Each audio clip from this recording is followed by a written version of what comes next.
Hello friend, स्वागत है आपका अपने चैनल आज क्लास में। जैसे आपको पता है टेस्ट सीरीज शुरू हो चुका है और ये टेस्ट सीरीज रोज सुबह 5:30 बजे लाइव चलता है।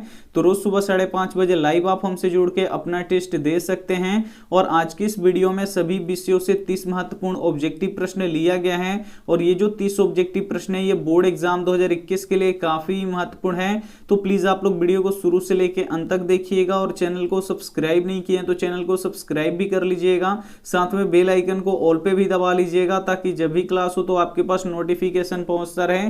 तो आइए शुरू करते हैं पहले नंबर प्रश्न से।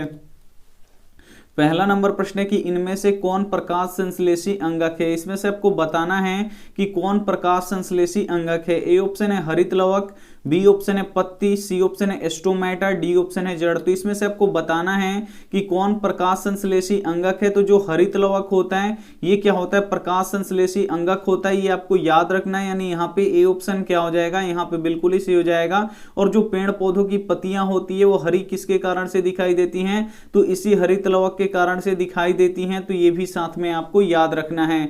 आइए देखते हैं अगला प्रश्न, 2 नंबर प्रश्न है कि बेतमा कहां स्थित है। काफी महत्वपूर्ण प्रश्न है कि बेतमा कहां स्थित है। ए ऑप्शन है इंदौर के पास, बी ऑप्शन है इलाहाबाद के पास, सी ऑप्शन है पुणे के पास, डी ऑप्शन है पटना के पास। तो यहाँ पे आपको बताना है कि बेतमा कहां स्थित है। तो जो बेतमा है ये इंदौर के पास स्थित है, इसे आपको याद रखना है। यानी यहाँ पे ए ऑप्शन क्या हो जाएगा, यहाँ पे बिल्कुल ही सही हो जाएगा। ये देखते हैं अगला प्रश्न, 3 नंबर प्रश्न है कि यूरोपीय सभ्यता का पालन किसे कहा जाता है। काफी महत्वपूर्ण प्रश्न है कि यूरोपीय सभ्यता का पालन किसे कहा जाता है। ए ऑप्शन है जर्मनी को, बी ऑप्शन है यूनान को, सी ऑप्शन है इटली को, डी ऑप्शन है अमेरिका को। काफी महत्वपूर्ण प्रश्न है 3 नंबर कि यूरोपीय सभ्यता का पालन किसे कहा जाता है। तो यूनान को कहा जाता है, ये आपको याद रखना है। यानी यहाँ पे बी ऑप्शन क्या हो जाएगा, यहाँ पे बिल्कुल ही सही हो जाएगा। काफी महत्वपूर्ण 30 ऑब्जेक्टिव प्रश्न है। तो प्लीज आप लोग वीडियो को शुरू से लेकर अंत तक देखिए और लास्ट में हमें कमेंट करके बताइएगा कि आपका 30 प्रश्नों में से कितना सही हुआ, ये हमें जरूर बताइएगा। ये देखते हैं अगला प्रश्न, यहाँ पे 4 नंबर प्रश्न गणित का है कि 26 और 91 का मौसा ज्ञात करें। यहाँ पे 2 संख्या दिया है 26 और 91, इसका आपको क्या निकालना है, मौसा निकालना है। तो हम यहाँ पे गुणनखंड विधि से इसका मौसा निकालेंगे। तो यहाँ पे देखिए 26 का अभाज्य गुणनखंड करेंगे तो ये 2 से कटेगा, 2 एकम 2 और 2 तिया 6, ये हो गया हमारा 26 का अभाज्य गुणनखंड। फिर हम यहाँ पे 91 का यहाँ पे अभाज्य गुणनखंड करेंगे तो ये 7 से कितना बार में कटेगा, 13 बार में कटेगा। और जो मौसा होता है वो क्या होता है, इन दोनों संख्याओं में उभयनिष्ठ होता है, यानी कॉमन होता है। तो यहाँ पे आप लोग देख सकते हैं 13 इसमें भी है और 13 इसमें भी है। यानी जो 13 होगा इन दोनों संख्याओं का मौसा कितना होगा, 13 होगा, क्योंकि जो ये 13 संख्या है ये दोनों में उभयनिष्ठ है यानी उपस्थित है। इसीलिए यहाँ पे देखिए 26 और 91 का मौसा यहाँ पे क्या होगा, 13 होगा। यानी यहाँ पे क्या हो जाएगा, बी ऑप्शन क्या हो जाएगा, यहाँ पे बिल्कुल ही सही हो जाएगा। तो उम्मीद करते हैं ये भी प्रश्न आपको काफी अच्छी तरीके से समझ में आया होगा। आइए देखते हैं अगला प्रश्न, यहाँ पे 5 नंबर भी प्रश्न काफी महत्वपूर्ण है कि यदि किसी विलयन का पीएच मान 0 हो तो उसका विलयन कैसा होगा। काफी महत्वपूर्ण प्रश्न है कि यदि किसी विलयन का पीएच मान 0 हो तो उसका विलयन कैसा होगा। तो यहाँ पे देखिए एक लिटमस पत्र है, यहाँ पे देखिए हम यहाँ पे आपको समझा देते हैं। लिटमस पत्र पे कहां से कहां तक अंक अंकित होता है, तो 0 से लेकर 14 तक अंक अंकित रहता है, ये आपको याद रखना है। और बीच में क्या होता है, 7 होता है जो उदासीन होता है। और 0 से लेकर 7 के बीच में क्या होता है, अम्लीय होता है। और यहाँ पे देखिए 7 से 14 के बीच में क्या होता है, क्षारीय होता है। ये आपको यहाँ पे याद रखना है। और यहाँ पे देखिए अगर किसी विलयन का पीएच मान यहाँ पे 0 होगा तो वो कैसा होगा, यहाँ पे अम्लीय होगा, ये आपको याद रखना है। यानी यहाँ पे ए ऑप्शन क्या हो जाएगा, यहाँ पे बिल्कुल ही सही हो जाएगा। और वो कैसा अम्लीय होगा, तो वो प्रबल अम्लीय होगा, ये आपको यहाँ पे याद रखना है। 0 से 7 के बीच में किसी भी विलयन का पीएच मान है तो वो क्या होगा, अम्लीय होगा। और 7 से लेकर 14 के बीच में किसी भी विलयन का यहाँ पे पीएच मान होगा तो वो क्या होगा, क्षारीय होगा। और किसी विलयन का पीएच मान जैसे यहाँ पे 7 आ गया तो वो क्या होगा, तो उदासीन होगा। तो ये भी साथ में आपको याद रखना है। जैसे यहाँ पे देखिए शुद्ध जल क्या होता है, उदासीन होता है। तो ये आपको यहाँ पे याद रखना है। उम्मीद करते हैं ये प्रश्न आपको काफी अच्छी तरीके से समझ में आया होगा। आइए देखते हैं अगला प्रश्न, यहाँ पे 6 नंबर प्रश्न है कि एक वृक्ष की हत्या के कवि कौन है। काफी महत्वपूर्ण प्रश्न है कि एक वृक्ष की हत्या के कवि कौन है। ए ऑप्शन है अज्ञेय, बी ऑप्शन है पंत, सी ऑप्शन है कुंवर नारायण, डी ऑप्शन है यहाँ पे जीवनानंद दास। तो यहाँ पे आपको बताना है कि एक वृक्ष की हत्या के कवि कौन है, तो कुंवर नारायण है, ये आपको याद रखना है, काफी महत्वपूर्ण प्रश्न है। यानी यहाँ पे सी ऑप्शन क्या हो जाएगा, यहाँ पे बिल्कुल ही सही हो जाएगा। ये देखते हैं अगला प्रश्न 7 नंबर प्रश्न है कि वर्षाय की संधि कब हुई। काफी महत्वपूर्ण प्रश्न है कि वर्षाय की संधि कब हुई। ए ऑप्शन है 1915 में, बी ऑप्शन है 1916 में, सी ऑप्शन है 1919 में, डी ऑप्शन है 1920 में। तो यहाँ पे आपको बताना है कि वर्षाय की संधि कब हुई। तो वर्षाय की संधि यहाँ पे देखिए 1919 में हुई, इसे आपको याद रखना है। यानी यहाँ पे सी ऑप्शन क्या हो जाएगा, यहाँ पे बिल्कुल ही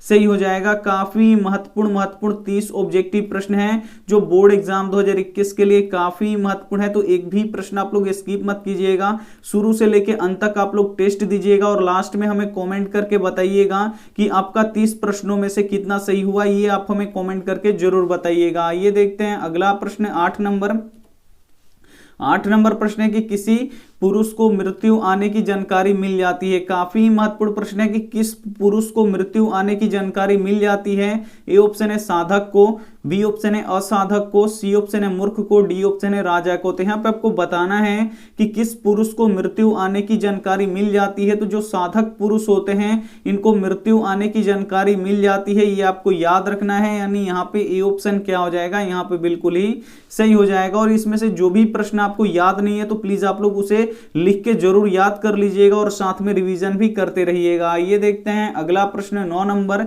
जो काफी महत्वपूर्ण है। 9 नंबर प्रश्न है कि यदि म स 54 78 बराबर 6, यानी यहाँ पे साफ लिखा है कि म स 54 और 78 का कितना है, यहाँ पे 6 है। यानी दो संख्या है, एक है 54 और एक क्या है 78, इसका मौसा कितना दिया है, 6 दिया है। तो ल स 54 और 78 का आपको क्या करना है, निकालना है। यहाँ पे दो संख्या दिए 54 और 78, इसका मौसा कितना दिया है, 6 दिया है। तो बोल रहा है कि इसी संख्या 54 और 78 का लौसा कितना होगा, ये आपको निकालना है। तो इसके लिए एक फॉर्मूला होता है, पहली संख्या गुणे दूसरी संख्या बराबर क्या होता है, लसा। यहाँ पे हम लिख देते हैं, अगर आपको पता नहीं है तो लसा और गुणे क्या होता है, मौसा। ये आपको यहाँ पे याद होना चाहिए। तो पहली संख्या 54 है तो यहाँ पे रख दीजिए 54, गुणा है तो यहाँ पे लिख दीजिए गुणा, और दूसरी संख्या कितना है 78 है तो यहाँ पे लिख दीजिए 78, बराबर है तो बराबर लसा। अब यहाँ पे देखिए लसा हमको निकालना है, पता नहीं है इसका, बोल रहे हैं लसा निकालने के लिए, तो इसको वैसे ही छोड़ देंगे। यहाँ पे लसा और गुणे मौसा कितना दिया है, यहाँ पे आप लोग देख सकते हैं दो संख्याओं का मौसा यहाँ पे 6 दिया है तो यहाँ पे लिख देंगे 6। अब हमको लौसा निकालना है तो 6 इधर गुणा कर रहा है तो इधर आके क्या करेगा, भाग करेगा। तो ये हो जाएगा हमारा 54 गुणे 78 और बट्टा के नीचे क्या आ जाएगा, 6 आ जाएगा, बराबर लौसा उधर सिर्फ अकेला बच जाएगा। अब आपको क्या करना है, इसको कटा देना है। 6 नवा कितना हो जाएगा 54, यानी 9 गुणे कितना हो जाएगा 78, बराबर हमारा हो गया किधर, इधर। अब बच गया हमारा लौसा। अब इसमें गुणा कर लीजिए, 9 आठे कितना होता है 72, 72 के 2 और हाथ में लगा कितना 7 और 9 सते 63। अब इसमें फिर गुणा कराएंगे तो 9 सते 63 और 7 कितना हो जाएगा, यहाँ पे 70 हो जाएगा। यानी हमारा लौसा कितना निकल जाएगा, 702 निकल जाएगा। यानी यहाँ पे सी ऑप्शन क्या हो जाएगा, यहाँ पे बिल्कुल ही सही हो जाएगा। तो उम्मीद करते हैं ये भी प्रश्न आपको काफी अच्छी तरीके से समझ में आया होगा। यहाँ पे देखिए दो संख्याओं का मौसा कितना दिया था, 6 दिया था, तो बोल रहा है कि लौसा आप ज्ञात कीजिए और वही दो संख्या यहाँ पे दिया है तो इन दोनों का लौसा निकालना है। तो यहाँ पे इस फॉर्मूला का हम प्रयोग करेंगे कि पहली संख्या गुणे दूसरी संख्या बराबर लौसा गुणे मौसा, और इसमें मान बस रखना है आपको और आपका आंसर निकल जाएगा। तो उम्मीद करते हैं ये भी प्रश्न आपको काफी अच्छी तरीके से समझ में आया होगा। आइए देखते हैं अगला प्रश्न यहाँ पे 10 नंबर प्रश्न की यदि आपतन कोण I तथा परावर्तन कोण R हो तो निम्न में से कौन सा कथन सत्य है। काफी महत्वपूर्ण प्रश्न है। 10 नंबर बोल रहा है कि यदि आपतन कोण I है, बोल रहे हैं यहाँ पे कि अगर आपतन कोण I है और परावर्तन कोण क्या है, R है, तो बोल रहा है कि इसमें कौन सा कथन सही होगा, I बराबर R या I बराबर 2R या 2I बराबर R, या यहाँ पे देखिए I बड़ा होगा R से। तो यहाँ पे देखिए एक प्रकाश के परावर्तन का नियम होता है कि आपतन कोण परावर्तन कोण के बराबर होता है। तो यहाँ पे देखिए आपतन कोण क्या है, I है, और परावर्तन कोण क्या है, R है। तो प्रकाश के परावर्तन के नियम से क्या होगा कि आपतन कोण जो होता है वो परावर्तन कोण के क्या होता है, बराबर होता है। तो ये वाला कंडीशन यहाँ पे क्या होगा, बिल्कुल ही सही हो जाएगा। यानी यहाँ पे ए ऑप्शन क्या हो जाएगा, यहाँ पे बिल्कुल ही सही हो जाएगा। काफी महत्वपूर्ण प्रश्न है, तो एक भी प्रश्न आप स्किप मत कीजिएगा। वीडियो को प्लीज आप लोग शुरू से लेकर अंत तक देखिएगा। और यहाँ पे देखिए परावर्तन के कितने नियम होते हैं, तो परावर्तन के 2 नियम होते हैं, तो ये भी साथ में आपको याद रखना है। आइए देखते हैं अगला प्रश्न यहाँ पे 11 11 नंबर प्रश्न है कि सीता रुवासी क्यों हो गई। काफी महत्वपूर्ण प्रश्न है कि सीता रुवासी क्यों हो गई। ए ऑप्शन है खाना देखकर, बी ऑप्शन है बहुओं की कला से, सी ऑप्शन है अपना काला ओढ़ना देखकर, डी ऑप्शन है इनमें से कोई नहीं। तो यहाँ पे आपको बताना है कि सीता रुवासी क्यों हो गई।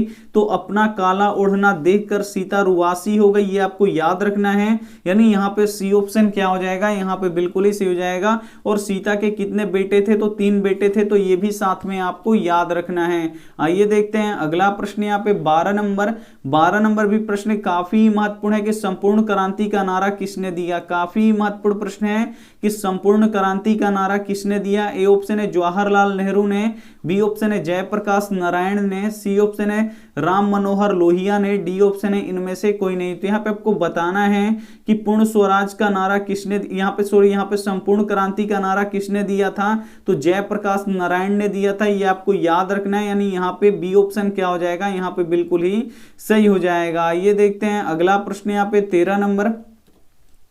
13 नंबर प्रश्न है कि किस देवता का नाम पुरंदर भी है। काफी महत्वपूर्ण प्रश्न है कि किस देवता का नाम पुरंदर भी है। ए ऑप्शन है शिव, बी ऑप्शन है इंद्र, सी ऑप्शन है महावीर, डी ऑप्शन है सरस्वती। तो यहाँ पे आपको बताना है कि किस देवता का नाम पुरंदर भी है। तो यहाँ पे देखिए जो इंद्र देवता है इनका नाम पुरंदर भी है, इसे आपको याद रखना है। यानी यहाँ पे बी ऑप्शन क्या हो जाएगा, यहाँ पे बिल्कुल ही सही हो जाएगा। ये देखते हैं अगला प्रश्न 14 नंबर प्रश्न है कि बिंदु 3, 4 समीकरण 3y बराबर ax प्लस y के आलेख पर स्थित है, तो a का मान ज्ञात करें। बोल रहा है कि ये बिंदु है जो इस समीकरण के आलेख पर क्या है, स्थित है। तो इस a का मान आपको क्या करना है, निकालना है। तो ये एक बिंदु है, तो इसका पहला मान x का होता है और दूसरा मान क्या होता है, y का मान होता है। यानी x का मान यहाँ पे 3 हो जाएगा और y का मान यहाँ पे क्या हो जाएगा, 4 हो जाएगा। बस इसमें y का यहाँ पे मान रख दीजिए और यहाँ पे x का मान रख दीजिए, अपने आप यहाँ पे a का मान निकल जाएगा। तो यहाँ पे लिखेंगे 3y बराबर, यहाँ पे लिखेंगे ax प्लस यहाँ पे y, यहाँ पे सॉरी यहाँ पे क्या है y है तो y लिख देंगे। उसके बाद यहाँ पे देखिए 3 है तो 3 गुणे y का मान कितना है, 4 है, तो यहाँ पर रख दीजिए 4 बराबर है, तो बराबर a है तो यहाँ पे लिख देंगे a गुणे x का मान कितना है, 3 है, तो यहाँ पे लिख देंगे हम 3 और प्लस y है तो y का मान 4 है, तो यहाँ पे लिख देंगे 4। अब यहाँ पे गुणा करा लीजिए तो 4 3 कितना हो जाएगा, यहाँ पे 12 बराबर इधर बचेगा हमारा a गुणे 3 और यहाँ पे क्या बचा हमारा प्लस 4। तो हमको a का मान निकालना है, तो सबसे पहले प्लस 4 को इधर भेजना पड़ेगा, तो प्लस 4 इधर आएगा तो माइनस 4 हो जाएगा और उधर बचेगा a गुणे यहाँ पे 3। अब यहाँ पे देखिए 8, यहाँ पे 12 में से जब 4 निकलेगा कितना बचेगा, 8 बराबर कितना बचेगा, इधर a गुणे यहाँ पे 3 बचेगा। अब हमको a का मान निकालना है, तो 3 इधर गुणा कर रहे हैं तो इधर आके भाग करेगा, नहीं 8/3 बराबर क्या हो जाएगा a, यानी a का मान कितना निकलेगा, 8/3 निकलेगा। यानी यहाँ पे डी ऑप्शन क्या हो जाएगा, यहाँ पे बिल्कुल ही सही हो जाएगा। तो उम्मीद करते हैं ये भी प्रश्न आपको काफी अच्छी तरीके से समझ में आया होगा। समझ में आ रहा है तो प्लीज आप लोग वीडियो को शुरू से लेकर अंत तक जरूर देखिएगा और वीडियो को लाइक नहीं किए तो प्लीज आप लोग वीडियो को लाइक भी कर दीजिएगा। ये देखते हैं अगला प्रश्न 15 नंबर प्रश्न है कि इनमें कौन बुद्धि और चतुराई का केंद्र है। काफी महत्वपूर्ण प्रश्न है कि इनमें कौन बुद्धि और चतुराई का केंद्र है। ए ऑप्शन है सेरिब्रम, बी ऑप्शन है सेरिबेलम, सी ऑप्शन है मेडुला, डी ऑप्शन है इनमें से कोई नहीं। तो यहाँ पे आपको बताना है कि इनमें से कौन बुद्धि और चतुराई का केंद्र है। तो जो सेरिब्रम होता है ये क्या होता है, बुद्धि और चतुराई का केंद्र होता है, इसे आपको याद रखना है। यानी यहाँ पे ए ऑप्शन क्या हो जाएगा, यहाँ पे बिल्कुल ही सही हो जाएगा। और जो मानव का दिमाग होता है उसको कितने भागों में बांटा गया है, 3 भागों में बांटा गया है, तो ये भी साथ में आपको याद रखना है। आइए देखते हैं अगला प्रश्न 16 नंबर प्रश्न है कि किसे प्रेम का पीर कहा जाता है। काफी महत्वपूर्ण प्रश्न है कि किसे प्रेम का पीर कहा जाता है। ए ऑप्शन है मीरा को, बी ऑप्शन है महादेवी वर्मा को, सी ऑप्शन है घनानंद को, डी ऑप्शन है सूरदास को।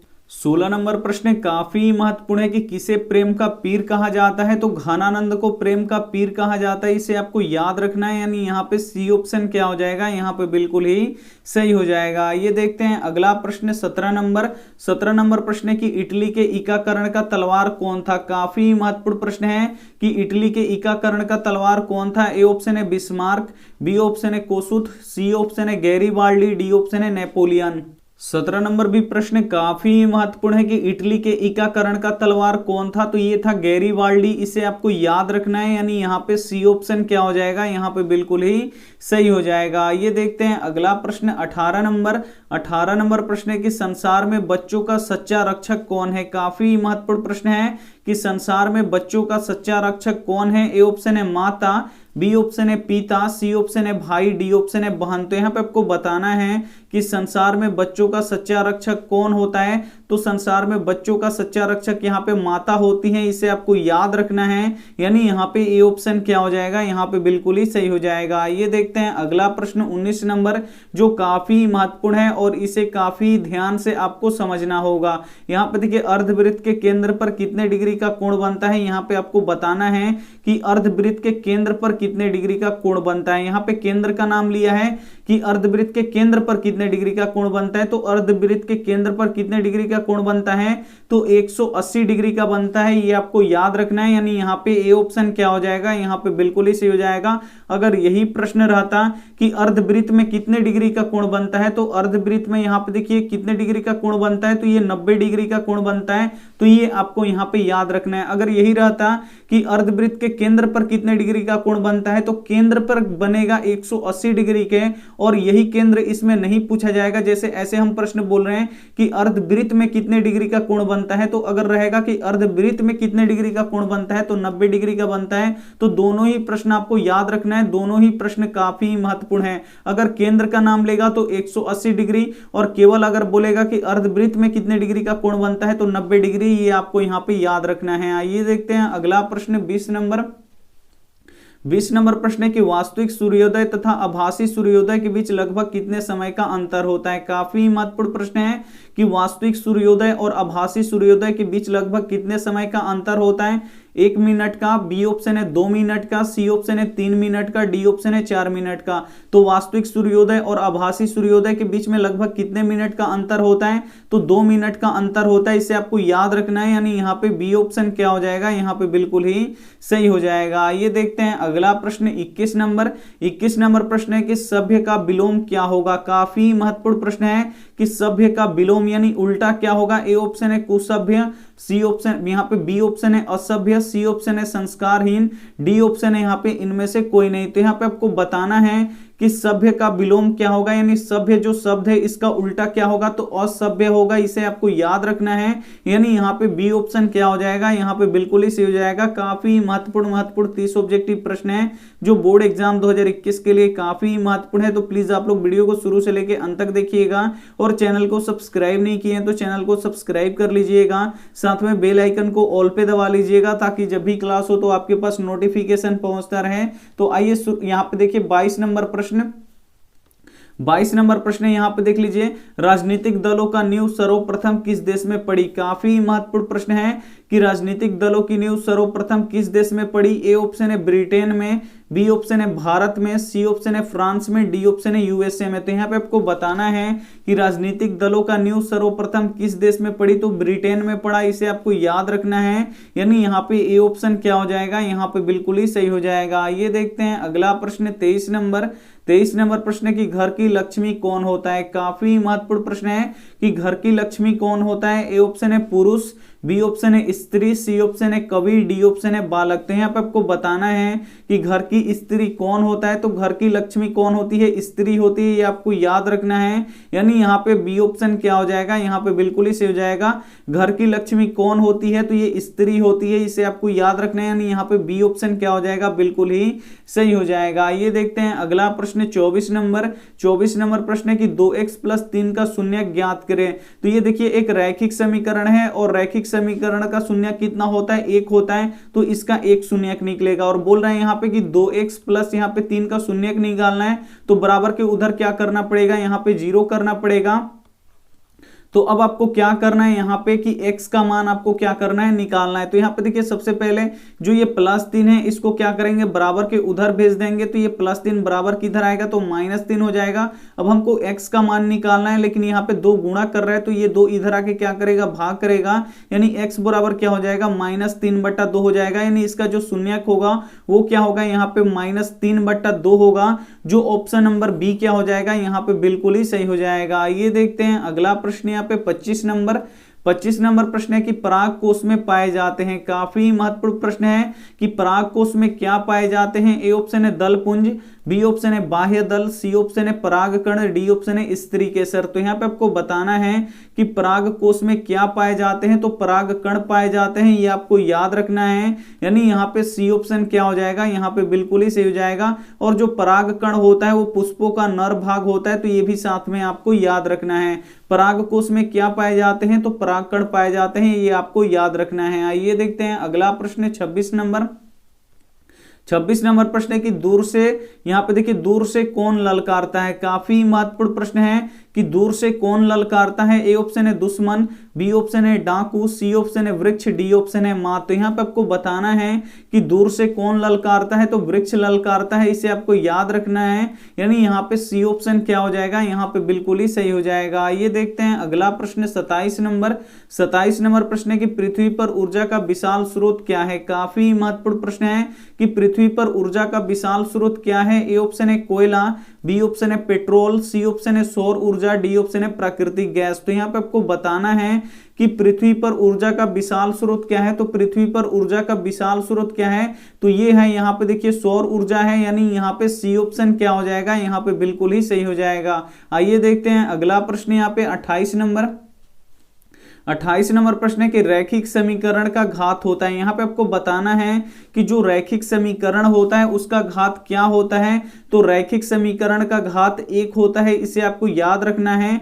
यानी यहाँ पे बी ऑप्शन क्या हो जाएगा, यहाँ पे बिल्कुल ही सही हो जाएगा। और जो द्विघात बहुपद होता है उसका घात कितना होता है, 2 होता है, तो ये आपको याद रखना है। त्रिघात जो बहुपद होता है उसका घात कितना होता है, 3 होता है, तो ये भी आपको यहाँ पे याद रखना है। रैखिक बहुपद का घात कितना होता है, 1 होता है, काफी महत्वपूर्ण है। द्विघात बहुपद का घात कितना होता है, 2 होता है। और त्रिघात बहुपद का घात कितना होता है, 3 होता है। तो ये सभी आपको यहाँ पे याद रखना है। आइए देखते हैं अगला प्रश्न 29 नंबर। 29 नंबर प्रश्न है कि गरीबी हटाओ का नारा किसने दिया। काफी महत्वपूर्ण प्रश्न है कि गरीबी हटाओ का नारा किसने दिया। ए ऑप्शन है कांग्रेस ने, बी ऑप्शन है बीजेपी ने, सी ऑप्शन है जनता दल ने, डी ऑप्शन है इनमें से कोई नहीं। तो गरीबी हटाओ का नारा किसने दिया था, तो कांग्रेस ने दिया था, इसे आपको याद रखना है। यानी यहाँ पे ए ऑप्शन क्या हो जाएगा, यहाँ पे बिल्कुल ही सही हो जाएगा। और कांग्रेस का चुनाव चिन्ह क्या है, तो हाथ का पंजा छाप है, तो ये भी आपको याद रखना है। और बीजेपी का चुनाव चिन्ह क्या है, तो ये कमल का फूल है, तो इसे भी साथ में आपको याद रखना है। आइए देखते हैं अंतिम प्रश्न 30 नंबर। 30 नंबर प्रश्न है कि खतरे का सिग्नल में कौन से रंग का उपयोग किया जाता है। काफी महत्वपूर्ण प्रश्न है कि खतरे के सिग्नल में कौन से रंग का उपयोग किया जाता है। ए ऑप्शन है लाल रंग का, बी ऑप्शन है नीला रंग का, सी ऑप्शन है पीला रंग का, डी ऑप्शन है काला रंग का। तो यहाँ पे आपको बताना है कि खतरे के सिग्नल में कौन सा रंग का उपयोग किया जाता है। तो लाल रंग का उपयोग किया जाता है। लाल रंग का ही क्यों उपयोग किया जाता है, क्योंकि जो लाल रंग होता है उसका तरंग दैर्ध्य काफी अधिक होता है, और तरंग दैर्ध्य काफी अधिक होने के कारण ये बहुत ही कम फैलता है। तो इसीलिए खतरे के सिग्नल में किस रंग का प्रयोग किया जाता है, लाल रंग का प्रयोग किया जाता है, क्योंकि ये दूर से भी दिखाई देता है, कम फैलता है, इसी के कारण। यानी यहाँ पे ए ऑप्शन क्या हो जाएगा, यहाँ पे बिल्कुल ही सही हो जाएगा। अब आप हमें कमेंट करके बता दीजिए कि आपका 30 प्रश्नों में से कितना आपका सही हुआ, ये आप हमें जल्दी जल्दी कमेंट करके बताइए। और आइए यहाँ पे देखते हैं होमवर्क प्रश्न। यहाँ पे देखिए होमवर्क प्रश्न है कि इंद्रधनुष किस प्रकार का स्पेक्ट्रम है। यहाँ पे आपको बताना है कि जो इंद्रधनुष होता है, जो स्पेक्ट्रम बनता है आकाश में इंद्रधनुष का, तो वो किस प्रकार का स्पेक्ट्रम है। ए ऑप्शन है प्राकृतिक, बी ऑप्शन है कृत्रिम, सी ऑप्शन है दोनों, डी ऑप्शन है इनमें से कोई नहीं। तो इनमें से जो भी ऑप्शन आपको सही लगे वो आप हमें क्या कर दीजिएगा, कमेंट कर दीजिएगा। आपके कमेंट का इंतजार रहेगा। और आप लोग यहाँ पे वीडियो को लाइक नहीं किए तो प्लीज आप लोग वीडियो को दिल से लाइक कीजिएगा। अपने दोस्तों के पास इस वीडियो को जरूर शेयर कीजिएगा। और चैनल को सब्सक्राइब नहीं किए तो चैनल को सब्सक्राइब करके साथ में बेल आइकन को ऑल पे दबा लीजिएगा, ताकि जब भी क्लास हो तो आपके पास नोटिफिकेशन पहुंचता रहे। और थैंक यू फॉर वॉचिंग। मिलते हैं अगली वीडियो में, तब तक अपना ध्यान रखिए, मन लगा के पढ़ाई कीजिए। Take care and bye.